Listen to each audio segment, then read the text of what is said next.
Maganda yung bago. Tapos na ito. Hindi mo na ano yan.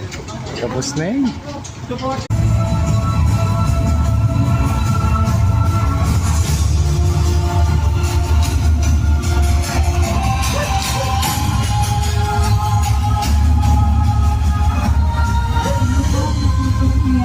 Ang Via Crucis ng UCYC Incorporated.